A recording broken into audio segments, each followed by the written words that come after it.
সবাইকে জুম্মা মোবারক। আসসালামু আলাইকুম। আজকে আমি তাড়াতাড়ি সব গুছিয়ে নিয়ে রান্নায় চলে এসেছি, কারণ ছেলেটা নামাজ পড়ে এসেই খেতে চাইবে। আজ আমি রান্না করব বিরিয়ানি। আসলে বিরিয়ানি রান্নাটা বাবুর্চি স্টাইলে করলে অনেক মশলার দরকার। বাসায় তো সবসময় অনেক মশলাই থাকে না, তাই ঘরোয়াভাবে রান্নাটা করে নিচ্ছি। আলুগুলো ভেজে তুলে নিয়েছি। এখন সব মশলা অল্প অল্প দিয়ে, বিরিয়ানির প্যাকেটের মশলাও অর্ধেকটা ছিল, সেটাও দিয়ে দিলাম। মশলাটা কষিয়ে নিয়ে গোস্তগুলো দিয়ে ভালোভাবে কষিয়ে নেব, সাথে আলুগুলোও দিয়ে দিলাম। গোস্তটা কষানো হয়ে গেলে এখন পাতিলে চাউলগুলো ভেজে তুলে নেব। ওদিকে রাইস কুকারে আমি পানি গরম হতে দিয়েছি। আসলে রাইস কুকারে রান্নাটা অনেক সহজ হয়। পানিতে বলক উঠে গেলে চাউলটা ঢেলে দিয়েছি। তারপরে চাউলটা উতলে পানিটা কমে আসলে গোস্তগুলোও দিয়ে দেব।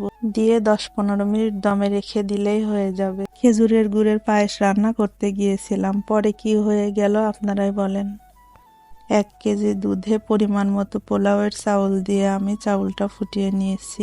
এখন মিষ্টির জন্য আমি এই তো পাটালি গুড়গুলো দিয়ে দিলাম। আগে থেকে জাল করে তুলে রেখেছিলাম 1 মগ দুধ, সেটাও দিয়ে দিলাম। পায়েসটাও রান্না হয়ে গিয়েছে। গরম গরম বিরিয়ানির সাথে লেবু এবং শসা আর কিছুই লাগে না, অনেক টেস্টি। আলহামদুলিল্লাহ, যার রিজিকে যতটুকুন খাবার থাকবে সে ততটুকুনি খেতে পারবে। এই যে আমার পায়েস না ক্ষীর, আপনারাই কমেন্টে জানাবেন। তবে খেতে অনেক মজা হয়েছিল। সবাই ভালো থাকবে। আল্লাহ হাফেজ।